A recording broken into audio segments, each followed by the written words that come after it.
E aí, meus queridos, tudo bem com vocês? No vídeo de hoje a gente vai trocar uma ideia sobre as ações da CEMIG. A gente vai olhar mais para a CEMIG 4, que seriam as ações preferenciais. Então a gente vai olhar os indicadores fundamentalistas, que eles são calculados com base nos resultados que a empresa gerou no passado. A gente vai olhar para os dividendos que foram pagos para a gente conseguir fazer alguns cálculos para entender qual seria um preço interessante para a gente cogitar, investir e se expor às ações da CEMIG com uma relação de risco-retorno mais interessante. Mas é claro que você tem que sim fazer a sua parte, você vai ter que estudar a empresa, ver se ela é compatível com o seu perfil, e depois de tudo isso, você poderia utilizar esse vídeo aqui para acrescentar mais ainda na sua tomada de decisão.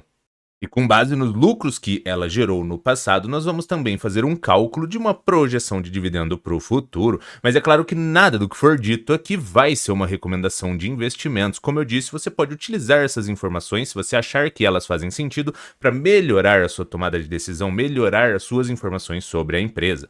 E se você já investe nas ações da CEMIG, comenta aqui embaixo e diz qual preço que tu acha interessante para investir nas ações. E se você já curtiu a ideia desse vídeo, senta o dedo aí no like, se inscreve no canal e compartilha com a galera para o canal crescer. Quando você dá o like, o YouTube entende que o canal tá te acrescentando de alguma forma e daí ele vai distribuir para mais pessoas, então fortalece aí.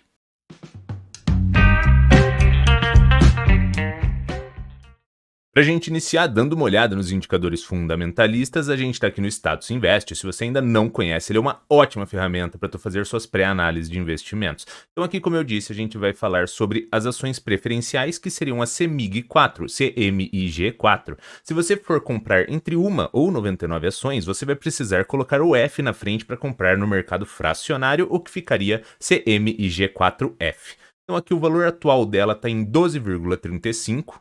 E quando a gente olha em um espaço de tempo maior, aqui na casa de 5 anos, a gente vê que o preço da ação ele foi trabalhado aqui bastante nesses valores de 7, 8 a 10 reais e que ela vem apresentando valorizações. E essa parte do histórico do valor da ação eu quis trazer para vocês porque ela vai fazer um link lá na frente quando a gente for fazer o cálculo utilizando os dividendos que foram pagos para chegar em um preço interessante que seria uma relação de risco-retorno atrativa para a gente cogitar se expor às ações.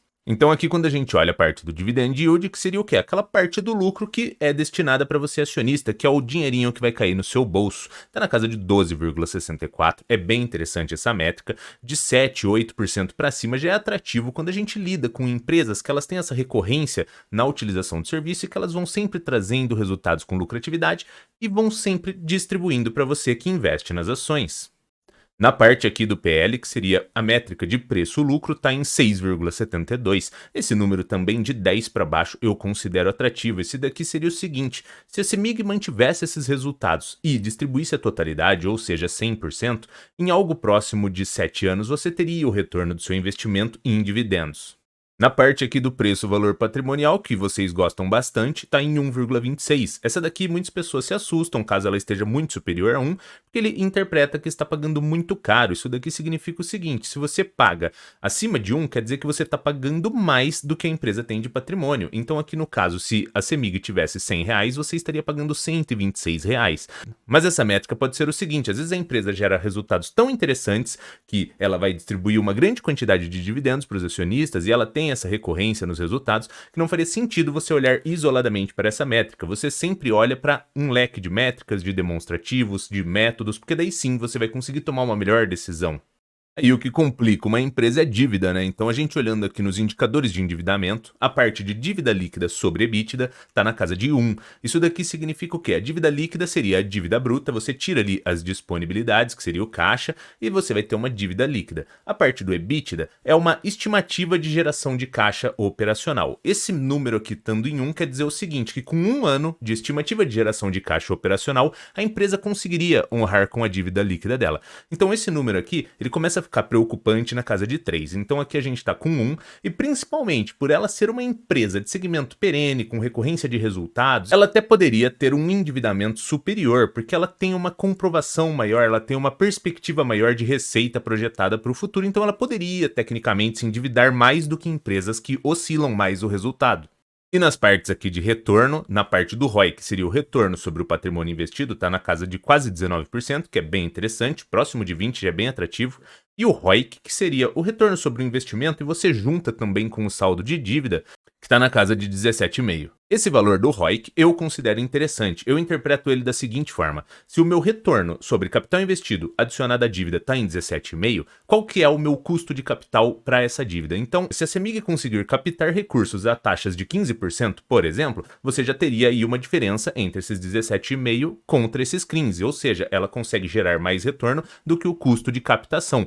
Porém, não funciona só dessa forma, porque quando você gera uma dívida, você gera um juros, e esse juros ele vai parar na DRE. A DRE é um demonstrativo onde você vai colocando as receitas e despesas e daí você vai apurar o lucro.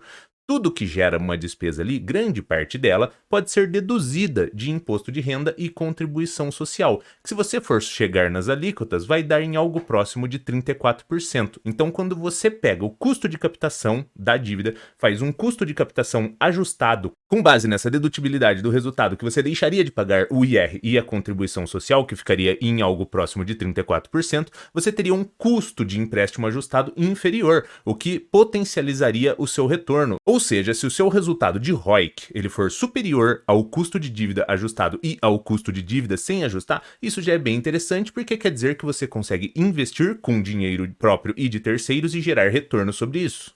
E agora a gente vai dar uma olhada naqueles métodos que eu comentei com vocês para tentar entender um valor atrativo para cogitar se expor às ações e um dividendo projetado para o futuro. A gente vai ver que na parte do preço atrativo a gente vai ter lá dividendo mínimo, máximo e médio, e eu vou estar sempre focando nessa parte do dividendo ou de resultados médios, porque eu acredito que eles são mais conservadores e prudentes. E para o vídeo não ficar muito extenso, eu vou dar uma focada bem nessa parte, mas se vocês acharem atrativo, vocês podem estar olhando tanto para o mínimo, para o máximo ou para o médio, como for melhor para vocês.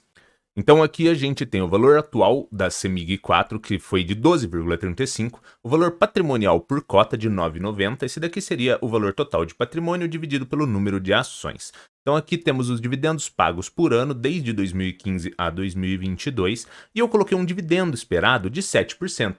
Essa métrica poderia ser 7, 8, 10, a depender do que você espera receber de retorno em dividendos com base nos seus investimentos. Porém, eu utilizei 7% aqui por se tratar de uma empresa mais perene, mais consolidada. Então, o dividendo mínimo ficou de 0,24 centavos, o máximo de R$ 1,53 e o dividendo médio na casa de 0,77 centavos. O preço estimado com base no dividendo mínimo e esse dividendo esperado de 7% foi de R$ 3,43, para o dividendo máximo de R$ 21,86 e para o dividendo médio na casa de R$ 10,98. Como vocês gostam dessa métrica de preço-valor patrimonial, eu também coloquei aqui. Então, com base no dividendo médio, a gente ficaria ali naquela casa próximo do justo, na casa de 1,11, ou seja, não pagando um prêmio muito grande pelas ações. Então, até aqui deu para a gente ver que um preço atrativo poderia ser R$ 10,98, ou seja, inferior do que o valor atual que elas estão sendo trabalhadas. Porém, isso depende dos resultados que a empresa vai continuar gerando ao longo do tempo e das distribuições que ela irá fazer. Isso daqui é apenas um norte, como eu comentei com vocês. Agora a gente já viu qual seria um preço bom. Para a gente entender qual seria um preço que talvez ótimo, a gente vai tirar uma margem de segurança para ter uma tomada de decisão ainda mais conservadora se você achar que assim faça sentido. Aí aqui na margem de segurança eu coloquei 20%, você poderia colocar 10, 5, 15, como você achar que faça mais sentido. Eu coloquei 20 por ela ser uma empresa estatal, e aí a gente ficaria com um valor estimado de 8,79, que não seria nada muito fora do padrão. Se nós olharmos para o histórico do passado, ela trabalhou muitos anos nessa casa de 8 a 10 reais. E agora, para a gente finalizar, a gente vai olhar os lucros que a empresa gerou ao longo do tempo e tentar projetar um dividendo para o futuro. Então aqui, mesmo esquema, valor atual de 12,35, valor de mercado de 33 bilhões, os lucros anuais que a CEMIG apresentou de 2018 até 2022, e a gente consegue ver que eles foram tendo uma crescente. Então aqui no lucro médio de 3 bilhões 107 milhões. Essa parte do lucro médio, tanto quanto o do dividendo médio, a gente faz para evitar se expor a resultados negativos ou positivos que não seriam recorrentes. Então aqui um lucro médio de 3 bilhões 107 milhões. A gente teria um PL estimado na casa de 10, isso quando comparado com esse valor de mercado atual, que também não seria ruim. A gente ficaria ali dentro daquela métrica de 10, que seria atrativo conforme a gente comentou mais atrás. O payout aqui de 25%, 50%, 75% e 100%. O payout, para quem não sabe, é a parte do lucro que ela vai ser destinada, que ela vai ser distribuída para você como dividendos. Então a gente colocou aqui o mínimo regulatório obrigatório e distribuindo a totalidade. Com o mínimo de 25%, teríamos um dividendo de 2,34%. Com um payout de 50%, um dividendo de 4,68%. Com 75%, um dividendo de 7%. E distribuindo todo o lucro, um dividendo de 9,36%. Ou seja, para a gente fazer um resumidão e finalizar o vídeo, os indicadores fundamentalistas eles estão interessantes na parte de preço. Não é que o preço atual esteja caro, porém a gente conseguiu visualizar que um preço mais prudente e conservador seria inferior, tanto com margem de segurança ou sem margem de segurança. Mas, caso a empresa mantenha os resultados e continue gerando resultados interessantes, esse preço atual poderia até ser maior. E sobre a parte de projeção de dividendos, a gente viu que se ela gerar aquela lucratividade média e distribuir entre 75% a 100%, teríamos um dividendo interessante na casa de 7% a 9%. Mas lembrando que nada do que foi dito aqui foi uma recomendação de investimentos, porque você que tem que ser responsável por estudar e se capacitar, porque no fim do dia o lucro ou o prejuízo é inteiramente seu. Mas se você curtiu a ideia desse vídeo, se ele te ajudou de alguma forma, senta o dedo aí no like, se inscreve no canal e compartilha com a galera pro canal crescer. Valeu, meus queridos, e abraços!